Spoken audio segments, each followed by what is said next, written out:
आज हम राजस्थान, जो कि कला संस्कृति और वीरों की भूमि कही जाती है, इसे हम धरती धौरारी कहते हैं, रंगीलो राजस्थान कहते हैं।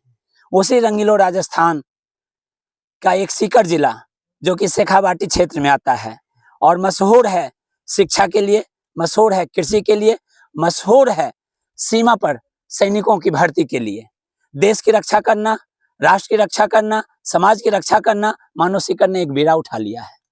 उसी बीच हम एक ऐसे गांव में आए हैं जहां की हमारे एक प्रोग्रेसिव फार्मर्स भंवरलाल जी हैं, और भंवरलाल जी दो हैं, एक भंवरलाल जी राठौर जी हैं, एक भंवरलाल जी गढ़वाल साहब हैं।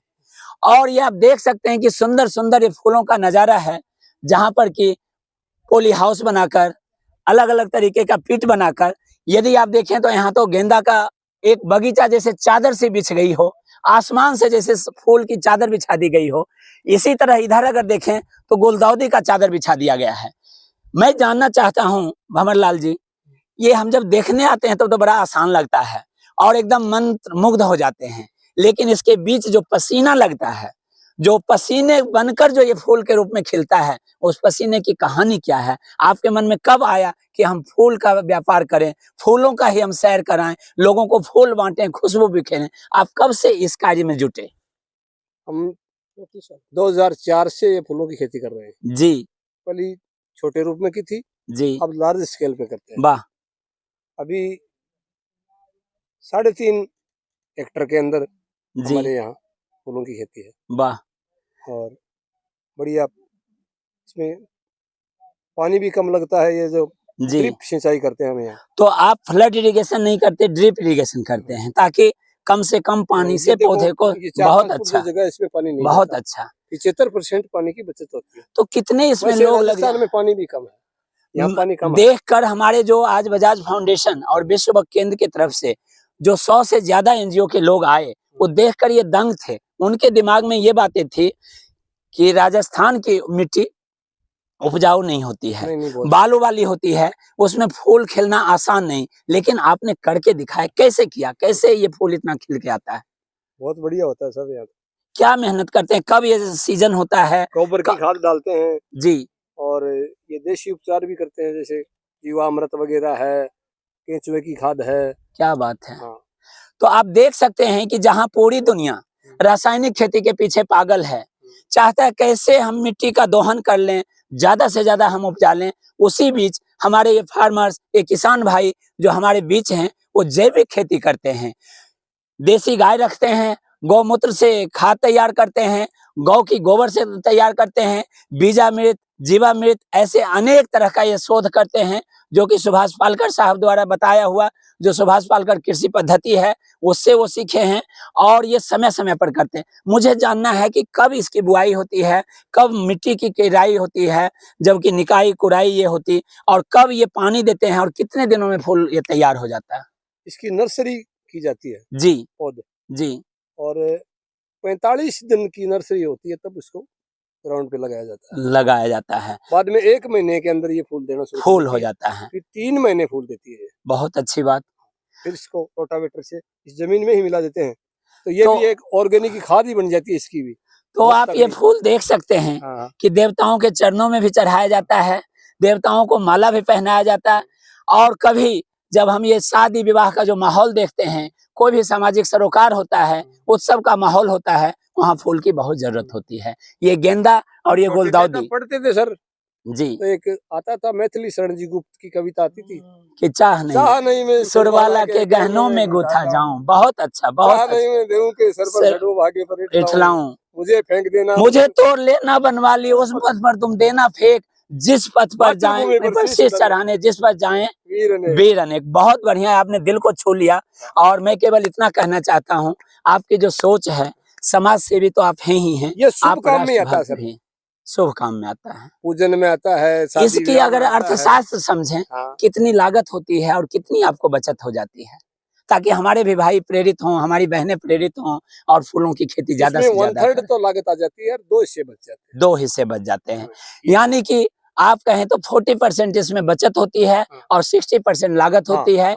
यानी 100% यदि इसमें आपको दिख रहा है तो 60 रुपए की लागत रही है और 40 रुपया इसमें शुद्ध मुनाफा हो जाता है। जी। मुझे लगता है इससे बेहतर क्या हो सकता है। अगर व्यापार भी करें तो फूल की, खेती भी करें तो फूल की, मुस्कुराएं भी तो फूल की तरह, खुश भी रहें तो फूल की तरह। आपने इतना समय दिया, हम लोगों को अच्छे से बताया, इसके लिए भंवरलाल साहब हम आपको बहुत बहुत धन्यवाद ज्ञापित करते हैं। बजाज फाउंडेशन जो है हमारे यहाँ बहुत मोटिवेट करता है, क्या बात है। किसानों को बहुत यहाँ पे समझाया है भाई ऑर्गेनिक खेती करनी चाहिए, इससे बीमारी नहीं लगेगी।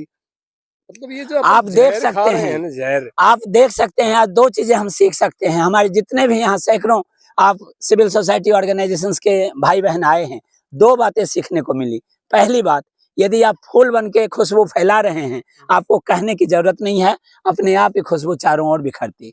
दूसरा, बजाज फाउंडेशन के बारे में मैंने पूछा नहीं साहब से कि उन्होंने क्या योगदान दिया, लेकिन अगर अच्छा कर्म हो, अच्छा किया हुआ हो, तो वो संवाद फूलों की तरह ही, खुशबू की तरह हवा में, फिजा में फैलता चला जाता है। आपने जो बजाज फाउंडेशन का बिना पूछे नाम लिया, इसके लिए भी हम आभार व्यक्त करते हैं। विश्व केंद्र के बारे में आपने जो बताया कि यहाँ इतने युवा के लिए विश्व केंद्र कार्य करती है, तो हम यही आपसे प्रार्थना करेंगे, आप इसी तरह हमारे गार्जियन बनकर, अभिभावक बनकर हम लोगों को मार्ग में दर्शन दिया कीजिए, मार्गदर्शन दीजिए, अच्छी-अच्छी बातें बताएं, ताकि एक वैरायटी है सर इधर, ताकि शहर से जो लोग गांव से शहर जा रहे हैं, अब शहर से लोग गांव आए, ताकि गांव का पैसा गांव में और शहर का भी पैसा गांव में आए।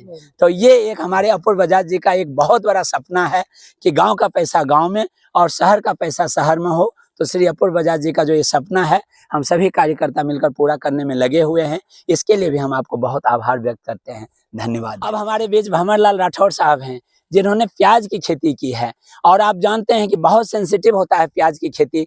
हमें ऐसा अनुभव है कि उसमें पानी की बहुत मात्रा चाहिए, लेकिन इन्होंने ड्रिप इरिगेशन के माध्यम से प्याज की खेती बहुत अच्छा करके दिखाए हैं। कम पानी में अच्छी फसल इन्होंने तैयार किया है। भंवर सिंह राठौर साहब, आपका भी बहुत बहुत स्वागत है। आप थोड़ा हमारे ये जो इतने सिविल सोसाइटी ऑर्गेनाइजेशंस के लोग, एनजीओ के लोग आए हैं, एक एक व्यक्ति 20-20 गांव में काम करते हैं, ऐसे 100 लोग आए हैं, 20,000 गांव के प्रतिनिधि आपके बीच आए हैं। हम सभी सौभाग्यशाली हैं कि आप समय दे रहे हैं। प्याज की खेती के बारे में थोड़ा सा आप बताएंगे कि वो खेती क्या है, कैसे उसको अच्छे से संरक्षित रखते हैं ताकि ज्यादा से ज्यादा मुनाफा हो।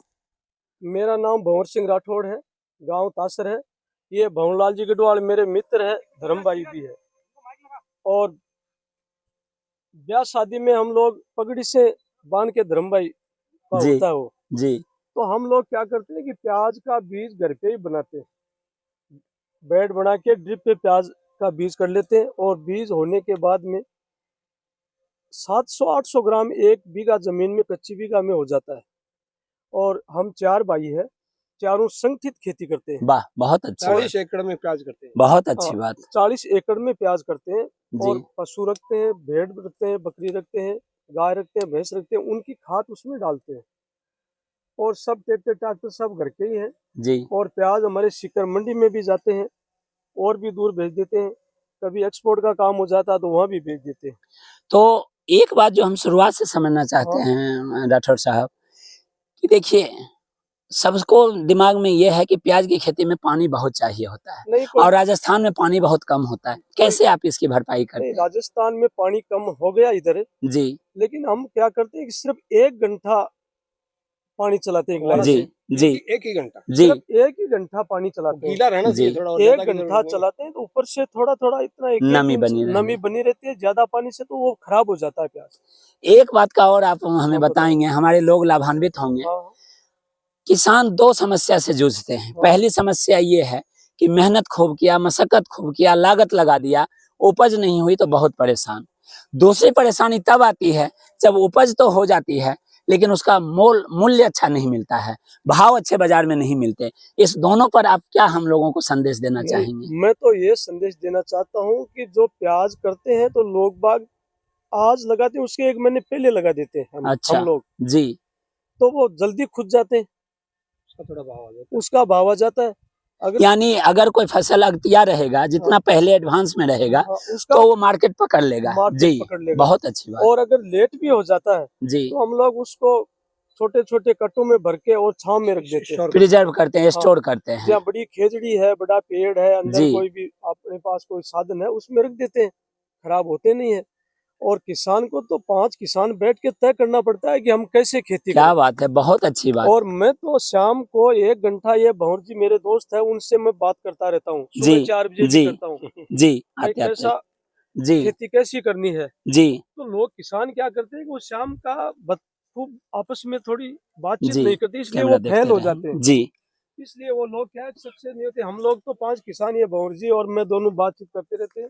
भाई प्याज कैसा करना है, क्या करना है, तो प्याज में भी बहुत अच्छी एक बात और बताएंगे, हाँ जो हर घर की कहानी है। हाँ कोई भी व्यक्ति अपने बच्चे को ज्यादातर किसान नहीं बनाना चाहते, सोचते हैं पढ़ लिख ले और किसी तरह नौकरी करने बाहर चला जाए। लड़कों के भी मन में, लड़कियों के भी मन में यही होती है कि मैं पढ़ लिख कर किसी तरह बाहर चला जाऊं। अगर ऐसी स्थिति रही तो आखिर हमारे खेत खलिहान कैसे चलेंगे, हमारी जमीन जायदाद कैसे चलेगा। और जब तक फसल का उत्पादन नहीं होगा तो ये भारत जो कि कृषि प्रधान देश है, वो कैसे आगे बढ़ेगा। तो आप देखो, इसमें क्या सोचते हैं? मैं तो ये सोचता हूँ कि भंवर जी मेरे दोस्त हैं, उनके भी 2 बच्चे हैं, मेरे भी 2 बच्चे हैं। जी, और मैं मेरे बच्चों को यही कहता हूँ कि अपने को नौकरी किसी की नहीं करनी है, चाहे वो कुछ भी वाह, कलेक्टर भी बने। हमको खेती करनी है, और खेती में इतनी पैदा है कि कलेक्टर भी उतना पैसा नहीं कमा आपने सकता। आपने दिल को हाँ, खुश कर दिया। एक कहावत हमने सुना था कि उत्तम खेती मध्यम बान। हाँ, हमारे बाबा दादा कह गए थे, उत्तम खेती मध्यम बान और दूसरे की सेवा भीख निदान। कि अगर हम सबसे पहले करें तो उत्तम खेती को माना गया, दूसरा व्यवसाय को माना गया, और ऐसा उसका है, अगर बिल्कुल हम लोकल भाषा में बात करें तो उत्तम खेती मध्यम बान, निर्घिन सेवा भीख निदान। यानी कि जब आपको खेती नहीं हो, जब आपको व्यवसाय नहीं हो, तब आप सर्विस करें, और वो भी नहीं हो तो सर्विस की तो जड़ 1 फुट ही होती है गहरी, जी। और किसान की जड़ 45 में जाती है। क्या बात है, क्या बात है। आप लोग सभी ताली बजाएंगे भाई के लिए। 50,000 लाख रुपए महीने के मिलते हैं, और कुछ बचते नहीं है। उनकी वो वाइफ खा जाती है, दोस्त खा जाते हैं, वो ससुराले खा जाते हैं, कभी साली आ राठौर जाती है। साहब, आप हमारे लिए और प्रेरणा मैं के तो स्रोत किसान हैं। हूँ, मेरे बच्चों को भी यही कहता हूँ कि खेती करनी है, और हम खेती से मजबूत है।